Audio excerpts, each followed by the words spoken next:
Hello humans, welcome back to Your Thoughts Are Valid, and I hope you all are doing great. So today we are going to study Erik Erikson's personality theory, which is psychosocial theory of personality. So this is very important from exam point of view. Even if you have this personality chapter in your semester in exams, then this is very important. There is very high probability that you will be asked this theory in your exam.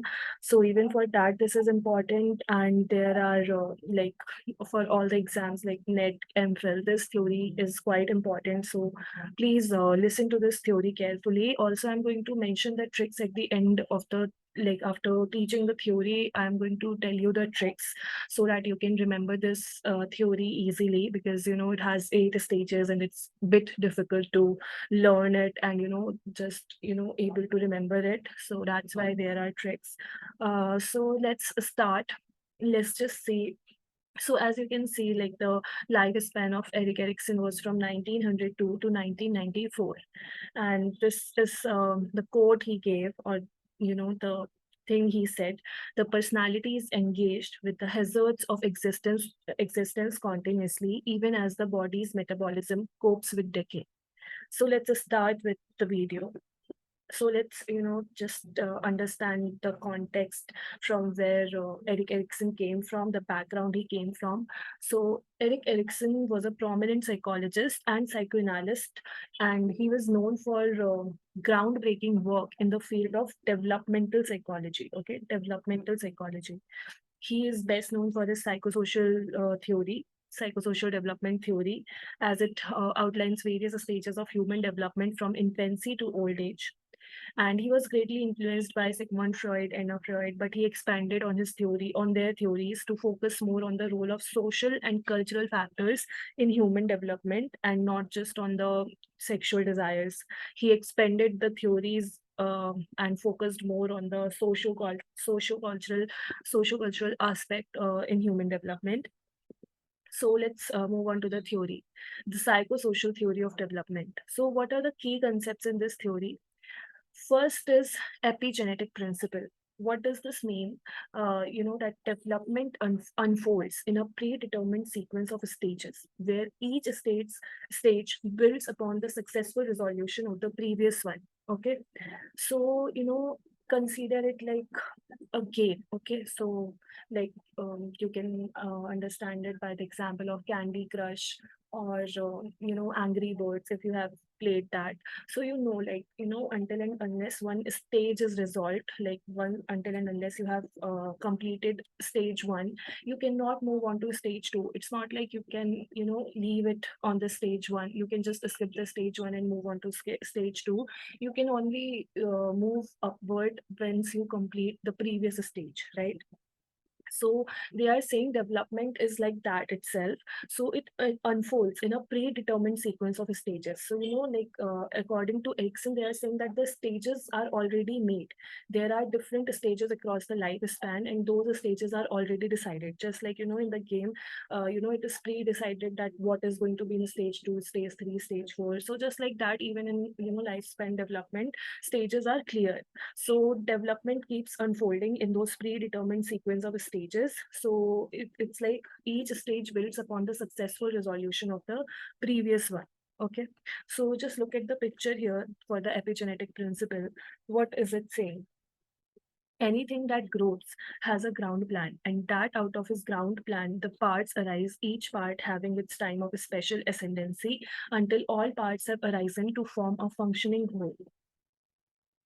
Okay, so let's see the second concept, which is basic ego quality or virtue or ego strength. Okay, what does this mean? It refers to the individual's ability to effectively adapt to the challenges and demands of life while maintaining a stable and coherent sense of self.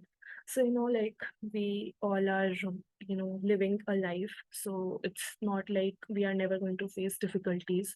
Many difficulties will come in your way, but it's on your ability to handle those challenges and still fulfill daily needs, basically maintain that stable life despite all the difficulties. So that comes under basic ego quality, or we can say ego strength, or we can say virtues.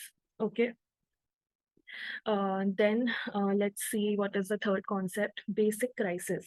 The nucleus of each stage is basic crisis, representing a challenge to the evolving ego produced by contact with a new facet of society. It is a challenge that individuals must confront and resolve successfully to progress to the next stage. So, what are they saying here? So they are saying that, every stage has a basic crisis, every stage has a nucleus, which is basic crisis. So, basic crisis represent a challenge, a challenge to the evolving ego produced by contact with new facet of society. For example, like for the newborn, let's just say that, the first thing he or she needs to develop, the infant needs to develop is, like being able to walk or sit or even crawl.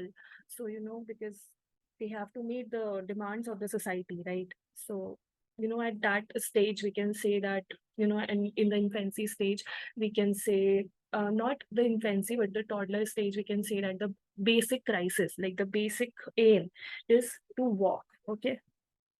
So that will be the basic crisis in that stage. So that is their challenge. Okay, that basic crisis is their challenge to learn to walk. Okay, so basically they need to confront that, that this is their challenge, and now they need to successfully learn that to progress to the next stage. Once you start walking, only then you can learn how to run, right? So like that, there are basic crises. So there, these three concepts are important. First is epigenetic principle, then basic ego quality, then basic crisis. Moving on. So these are the stages. Okay. Uh, Infancy. There is infancy, then early childhood, then preschool, school, adolescence, young adult, middle adulthood, and maturity. So let's just understand this, although we are going to understand each stage in detail. For now, let's just look all the stages in brief. So yeah, let's see. The first stage is infancy. It is from 0 to 18 months. Here, the basic conflict is trust versus mistrust. Okay, first? What is the basic conflict in first stage? Trust versus mistrust, and what are the important events here? Feeding or comfort, and what is the key question which infant tries to answer? Is my world safe? So basically, children develop a sense of trust when their caregivers provide reliability, care, and affection. A lack of this will lead to mistrust. Okay. So as I said, like it's predetermined stages of development are there. It is epigenetic, but uh, the thing is, even if you are unable to successfully clear one stage in life, then you do have the option of skipping that stage and moving on to next stage. So it's not basically about skipping, because it comes along with issues. Okay, so if you fail in one stage, but you have crossed the time span, like suppose you were given 2 years to complete a project, but you couldn't. So what will you do? You will move on to the other stage, but your concepts in the stage one won't be clear. So you will be facing problems in stage two as well. So like it's life. You can't just stuck on the suppose let's just take the example of infancy. Suppose child isn't the child was not able to fulfill the basic conflict, which was trust versus mistrust. He develops like his or her caregivers weren't really you know caring enough. So now it's not like you have a whole lifetime to resolve this conflict. You just have 0 to 18 months, max to max 2 years. So now you have to move on to early childhood stage. So you will move on to early childhood stage, but there will be an issue in the first stage. So you will face that problem in your entire life until and unless those conflicts are resolved. Okay, so it is like that. So then second stage is early childhood. It is from 2 to 3 years. Here the basic conflict is autonomy versus shame and doubt. And important events are toilet training and dressing. Then what is the key question which is need to be answered here? Can I do things by myself, or need I always rely on others? So children need to develop a sense of personal control over physical skills and a sense of independence. Success leads to feeling of autonomy. Failure results in feelings of shame and doubt. Then there is third stage, which is preschool. Basic conflict is initiative versus guilt, and the time period is 3 to 5 years. Important events include exploration, or we can say play. Key question which needs to be answered here is, am I good or am I bad? Children need to begin asserting control and power over the environment. Success in this stage leads to a sense of purpose. Children who try to exert too much power experience disapproval, resulting in a sense of guilt. Then fourth stage is a school age, 6 to 11 years. Basic conflict is industry versus inferiority here. Important events are school or activities. Key questions which need to be answered: how can I be good? Children need to cope with new social and academic demands. Success leads to sense of competence, while failure results in feeling of inferiority. Then there is adolescence, fifth stage, 12 to 18 years. Basic conflict is identity versus role confusion. Important event is social relationship or identity. Key question which need to be answered is, who am I and where am I going? Teens need to develop a sense of self and personal identity. Success leads to an ability to stay true to yourself, while failure leads to role confusion and a weak sense of self. Then sixth stage is young adult, 19 to 40 years. Intimacy versus isolation is the basic conflict. Important event includes intimate relationship. Key question which needs to be answered: am I loved and wanted? Young adults need to form intimate, loving relationship with other people. Success leads to strong relationships, while failure results in loneliness and isolation. Then seventh stage is middle adulthood, 40 to 65 years. Basic conflict is generativity versus stagnation. Important even includes work and parenthood. Key question which needs to be answered: will I provide something of real value? Adults need to create or nurture things that will outlast them, often by having children or creating a positive change that benefits other people. Success leads to feeling of usefulness and accomplishment, while failure results in shallow involvement in the world.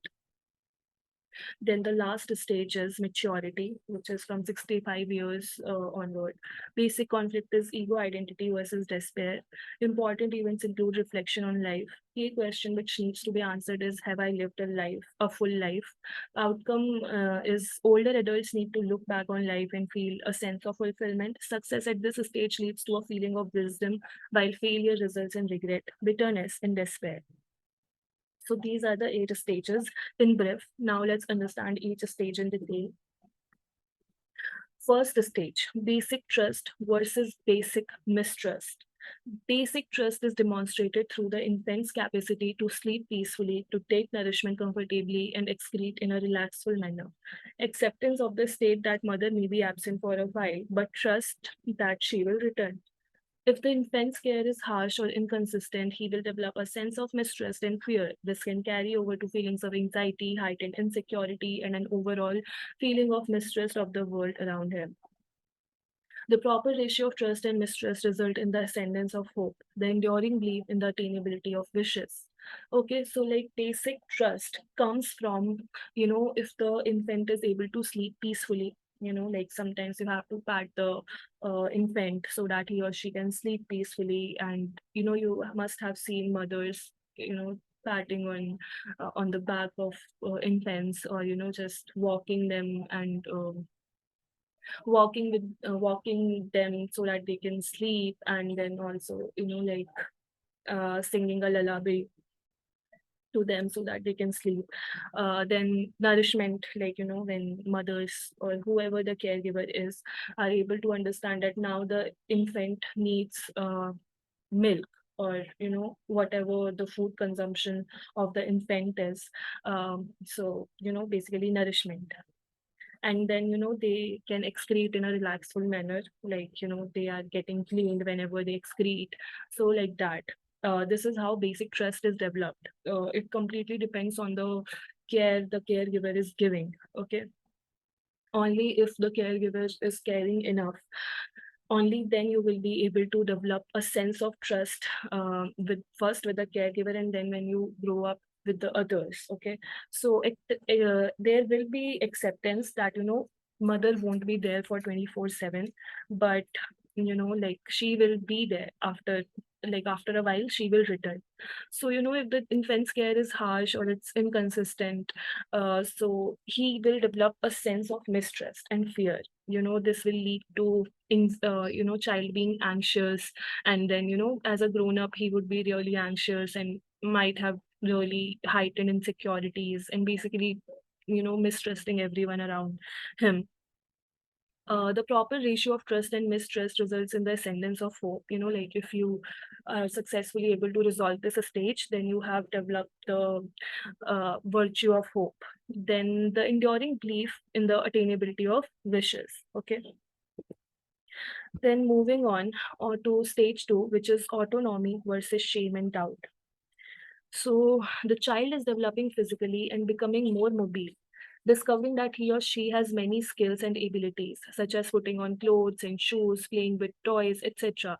Such skills illustrate the child's growing sense of independence and autonomy. For example, during this stage, children will begin to assert their independence by walking away from their mother, picking which toy to play with, and making choices about what they like to wear, to eat, etc. So what happens here? So this is from 2 to 3 years of age. So basically, the child is developing physically now. Okay, and now he or she is able to crawl, then walk by taking the support, able to sit. So basically, they are discovering that they have many skills and they have many other abilities. Like they can put on their clothes by themselves and wear shoes by themselves, and then they start playing with toys. Such skills illustrate the child's growing sense of independence and autonomy. So basically, they feel like, they can be independent. They don't need to depend on their mother for everything. But you can understand this by like whenever you look at the children of 2 to 3 years of age, you can see that they walk away from their mother and pick up the toy they want to play with, and then they also make choices that they want to wear this, they do not want to wear this.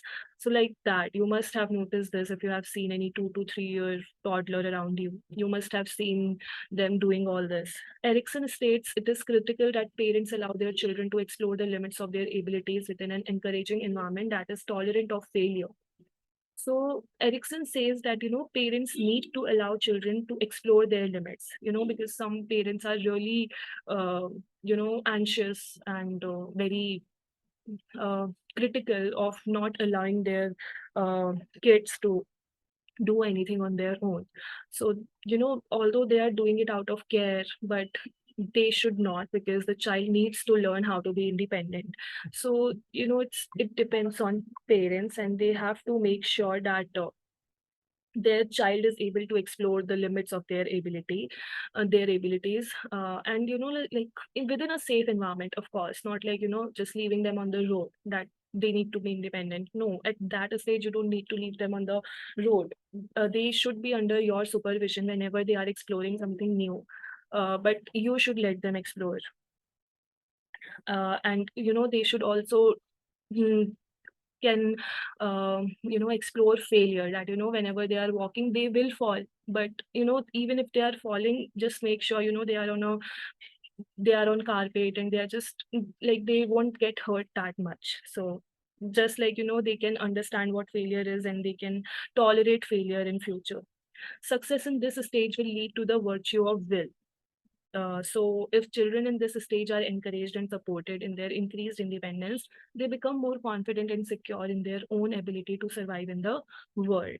Suppose children are criticized, overly controlled, or not given the opportunity to assert themselves. In that case, they begin to feel inadequate in their ability to survive and may then become overly dependent upon others, lack self esteem, and feel a sense of shame or doubt in their abilities.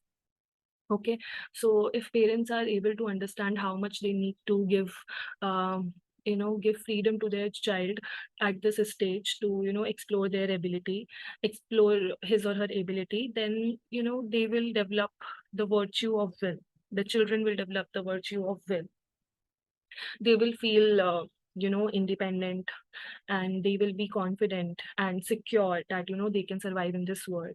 But suppose the parents are way too much protective, and they don't let children to explore their abilities, or maybe they don't appreciate them enough for trying something new, then in that case, they will lack their self-esteem, they will be dependent upon others, and, always have a doubt in their abilities. Then let's move on to the stage 3, which is initiative versus guilt.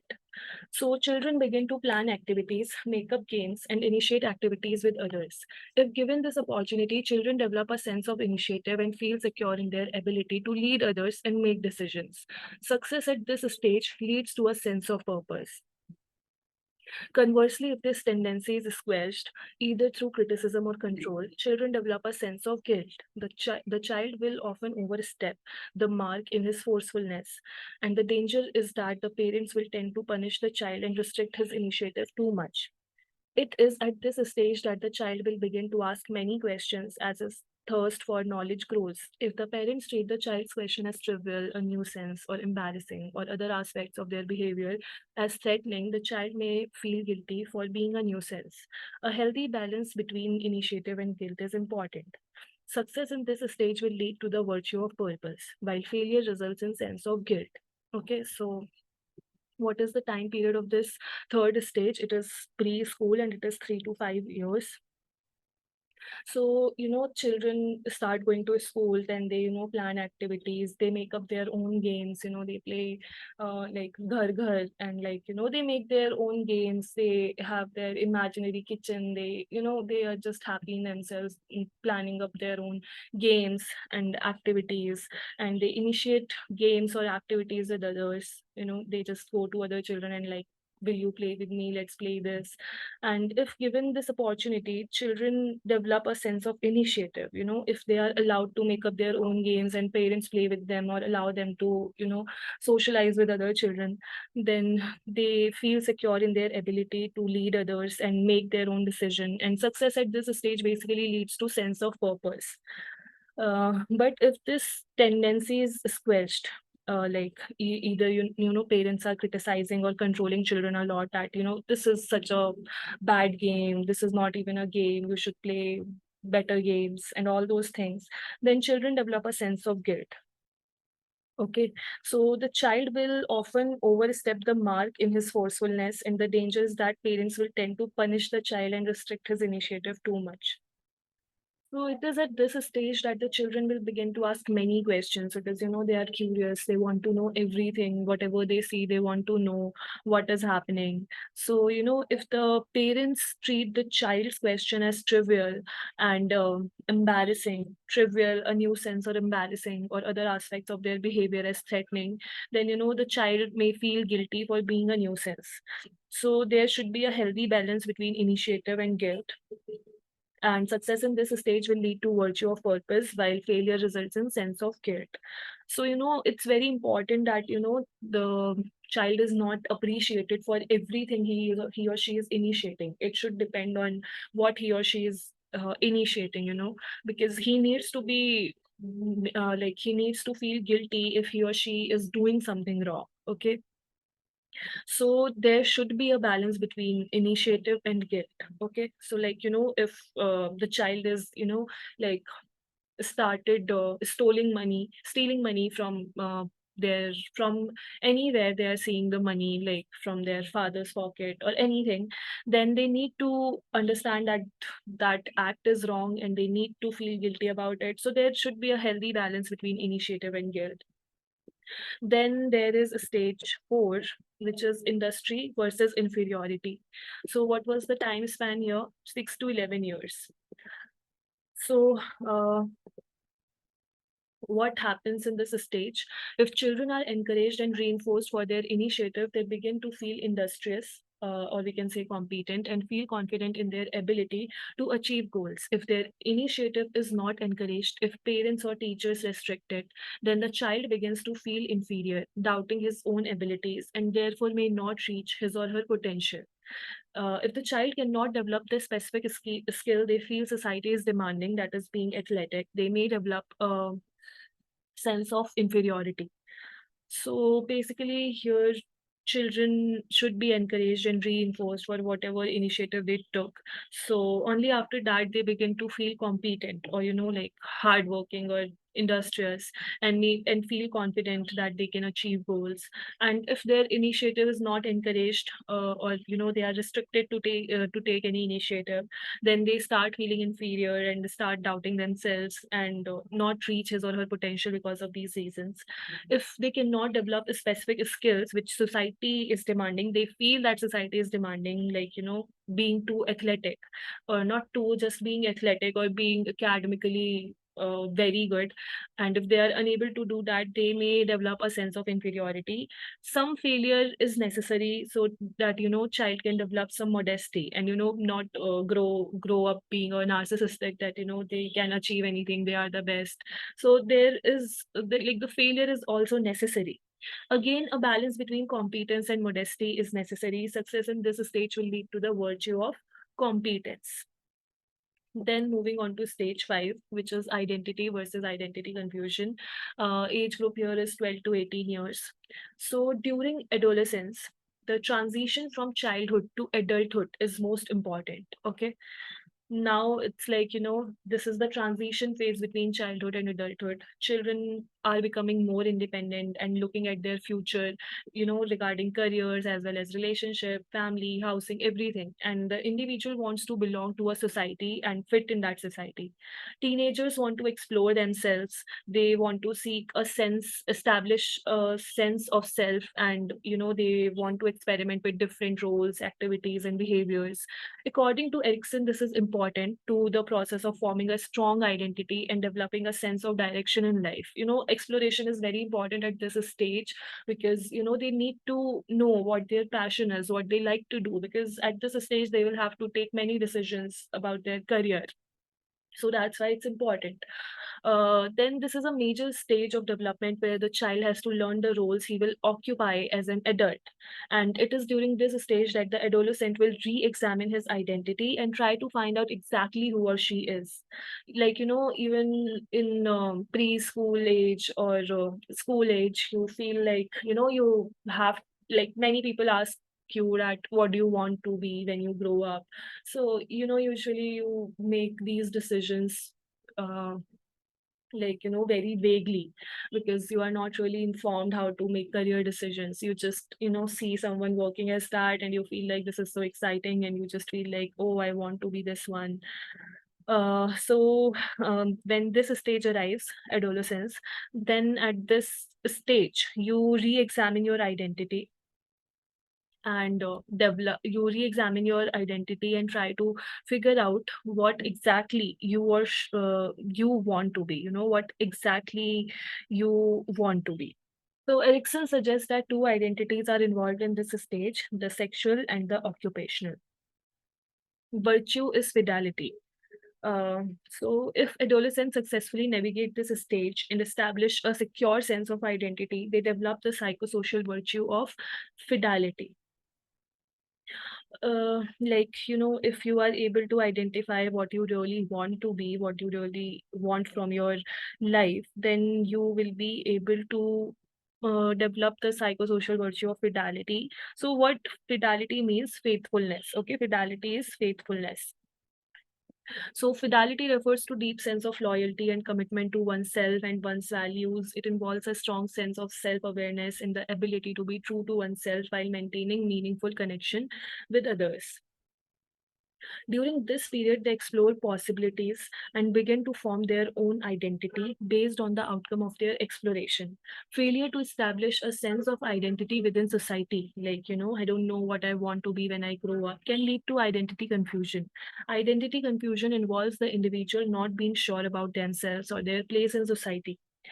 And identity confusion leads to identity crisis. During an identity crisis, individuals may question fundamental aspects of themselves, such as their beliefs, values, interests, relationship, and life goals. They may feel unsure about who they are, what they want to become, and where they fit in society. This period of introspection and exploration is a natural part of the process of forming a strong and cohesive identity. Also, pressurizing someone into an identity can result in rebellion in the form of establishing a negative identity. Negative identity, also known as deviant identity or counter identity, refers to an identity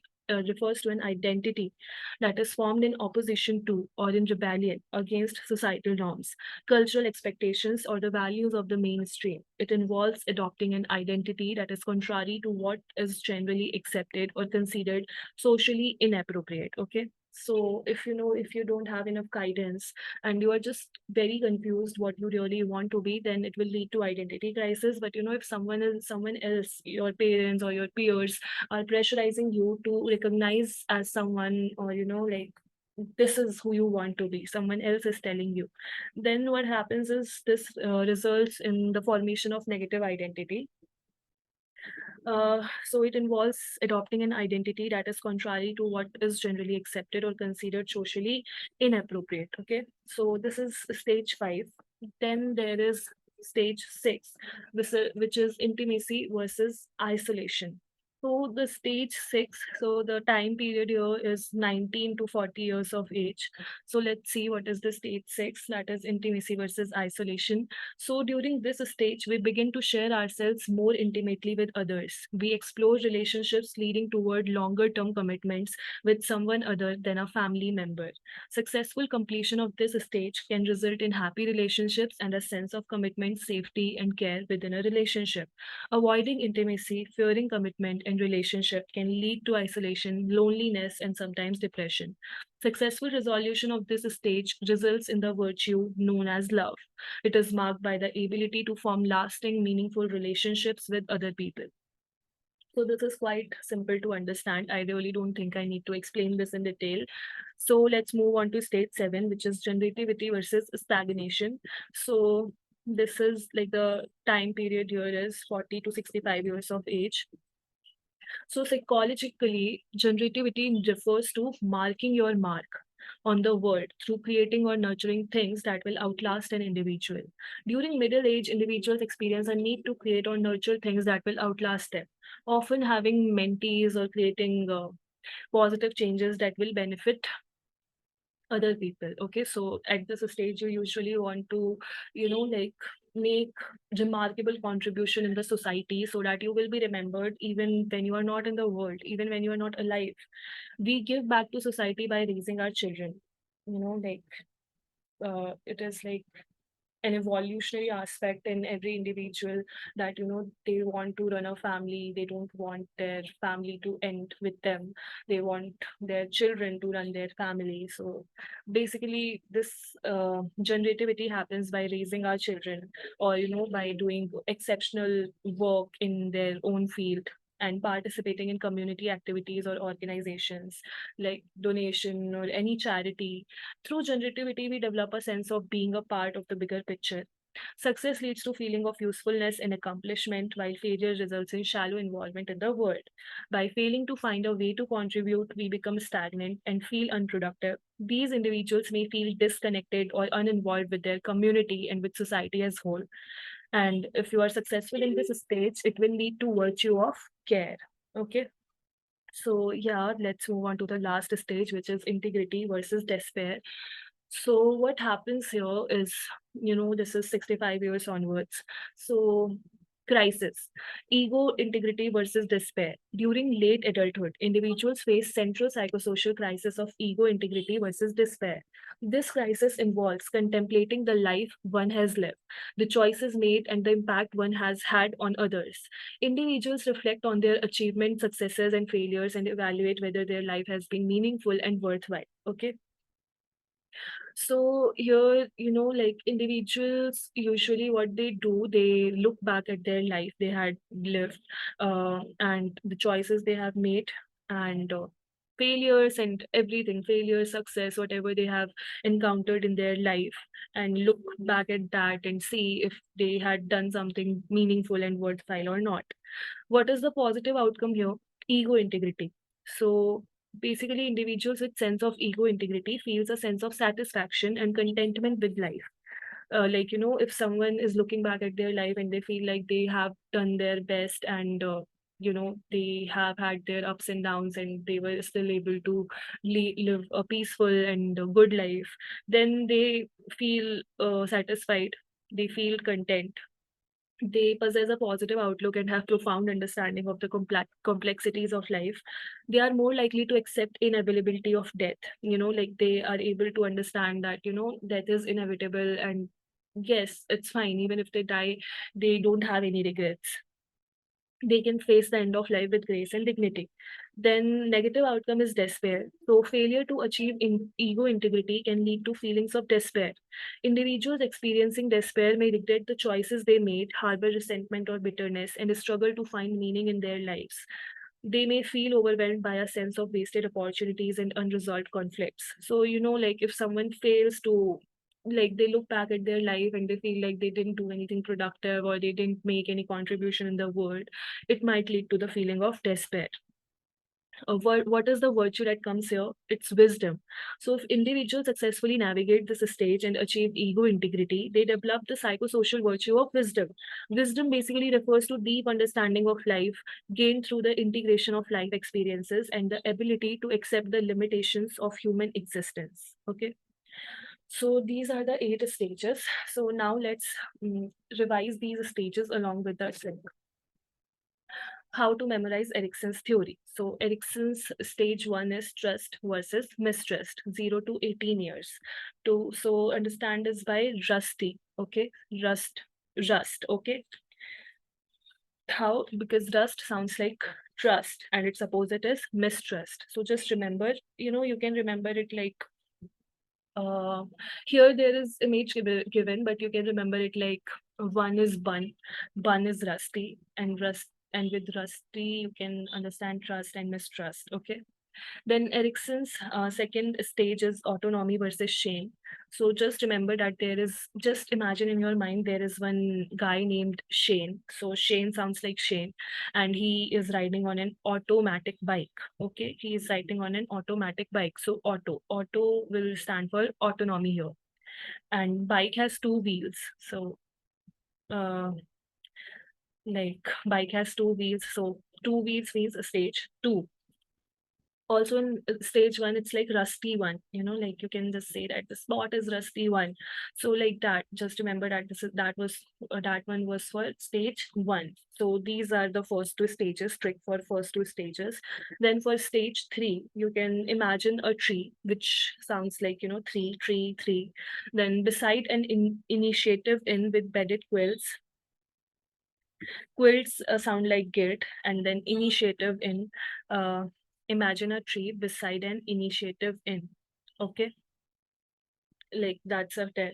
With bedded quilt sounds like guilt. So third stage has initiative versus guilt. Then Erik Erikson's stage 4 is industry versus inferiority. So for big industry makes an old factory feels inferior. So this that is the trick for stage 4. That is quite simple to understand. Then for stage 5, at 5 o'clock, a doctor punched out from work and passed his identity card to a nurse, which makes her felt confused of her role. Okay, which make her felt confused of her role. You just have to make up your own stories. If you can remember these, well and good. If you can't, just make your own. Okay. Then sixth stage, trick for sixth stage is imagine an intimate sex. You can understand that as sex, because this is for the stage 6. So imagine an intimate sex at an isolated beach. So that is for stage 6. Then for stage 7, there is generativity versus stagnation. So you can remember this by there was a blackout, so you went out to 7-Eleven and bought a generator with Staghorn that was on sale. Okay, so there was a blackout, so you went to 7-Eleven and bought a generator with a Staghorn that was on sale. And the last trick for last stage, which is integrity versus despair, is I ate sounds like ate a gritty integrity pear, which makes me feel despair. I ate a gritty pear, which makes me feel despair. Okay, so these are some of the tricks which you can use to remember the stages. Also, just remember uh, this trick called how Poco Fool Cow. How Poco Fool Cow. So, what is Poco? Poco is short for a cartoon character called Pocoyo who likes to fool his animal friends. Okay. So H stands for hope. So basically here we are learning the associated virtue. Okay, with all the 8 stages. H for hope. How? So how H in how stands for hope. W in how stands for will. In POCO, P stands for purpose, C stands for competence. In fool, F stands for fidelity, L stands for love. And in cow, C stands for care, and W stands for wisdom. So this is how you can learn the associated virtue. How, POCO, fool, cow. So these are the tricks you can memorize so that you can learn all the stages and their virtues. If you have any doubt in any of the stage, if you have any question regarding that, please do ask in the comment section. And I hope this theory is clear to you. This is very, very important. So please, make notes while watching this video. If you are unable to understand anything, please do ask in the comment section and please do memorize this theory. That is it for today's video. Thank you so much for watching.